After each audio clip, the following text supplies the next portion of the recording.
Hey, this is Dragon Feather, and I'm here to do a video on how to read and write runes. It's really not hard at all. I will explain to you in a second, because there are only 24 runes and there are 26 letters in the English alphabet.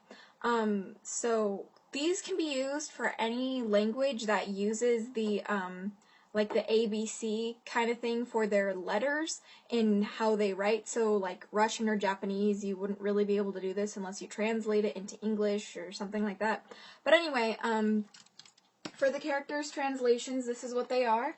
As you can see, if you guys want to pause the video or take a snapshot of this, go ahead.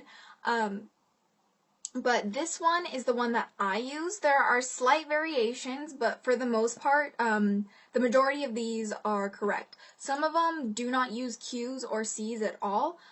From the pagans that I know who use the runic alphabet, they replace K. K is a C as well as, and this rune, I forget their names, my bad. But you use C and Q is the same rune as well. So, because they kind of have that k sound sometimes. So yes, a few things that I would like to point out. When you write in runes, when you write a sentence, between every word you put a dot, not a period, like a dot in the center. And when you end a sentence, you put a colon.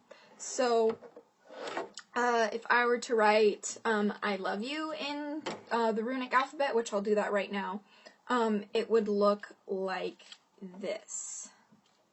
And there's no really rules on how often you can use these or what to use them for. I tend to use runes in my practice because they make me feel more like I'm separating my everyday life from my crafty life kind of thing. So that's what I do. And it works, and I'm going to get into that in a second. So if I were to say I love you in the runic alphabet, that's what it would look like. Pretty cool, I think. So yeah, and as you can see, there's dots in the middle to separate each word, and then a colon to end it. And that's one way of doing it. That's the most common way of doing it. Again, you don't have to do the dots at all if you do not want to, but that is completely up to you. For those of you who know, I'm not sure if I've really talked about this, but for my Book of Shadows, I am learning Latin right now. I have an instructor who teaches me online, and he's a really cool person, and he's doing it for free, which is very lovely as well.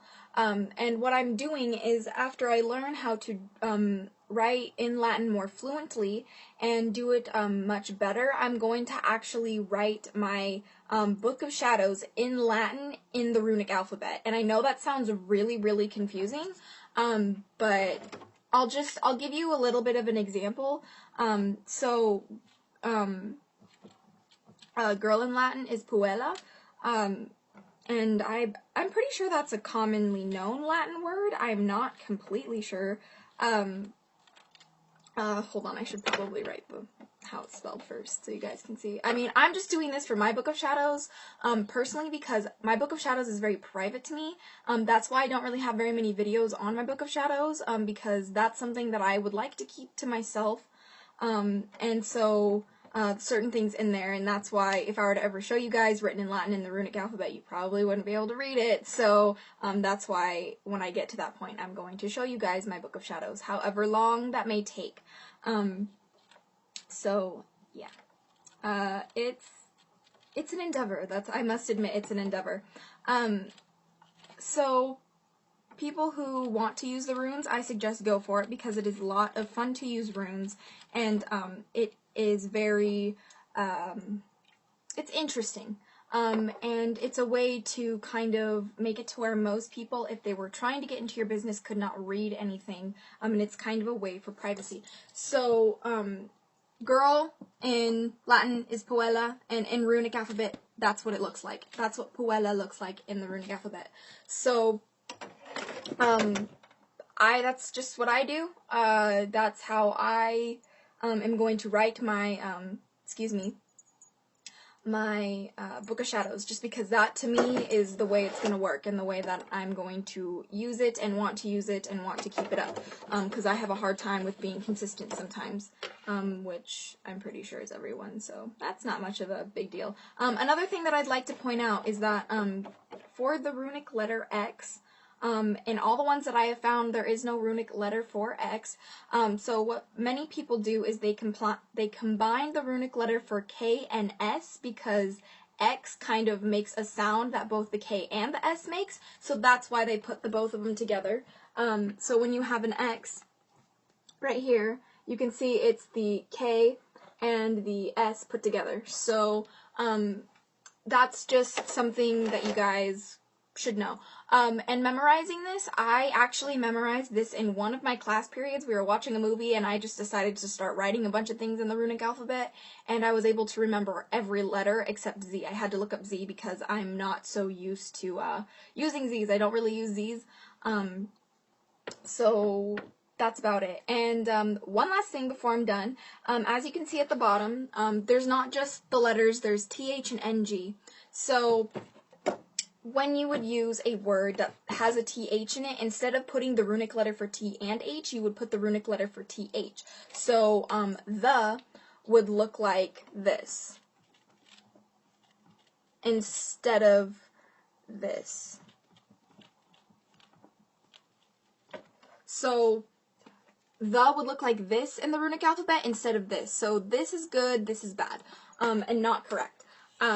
So just that. And if you were going to put, oh wow, totally just shook the camera. My bad. And if you were going to put, like, talking or something like singing, or sing, sing in the runic alphabet would be, with this crazy, X letter, this would be sing in the runic alphabet instead of with the N and the G rune. So I'm pretty sure that's all there is to cover. It's really not too difficult to write in the runic alphabet, and I highly recommend it for your Book of Shadows and for spells, and also for anointing candles and such and stuff like that. Putting it on any of your charms, making necklaces, whatever you do. If you guys are crafty and you make your things like how I've made my cauldron, like putting runes on something like that, I highly suggest it, because it is a lot of fun and it has more of a meaning to it, in my personal opinion. For those of you guys who have a harder time learning learning the runic alphabet, I guarantee you guys will not take you more than a week to learn it. It shouldn't take you more than a week, and if it does, that's fine. I mean, you just gotta keep practicing, and it'll become second nature to you. It's really not that hard.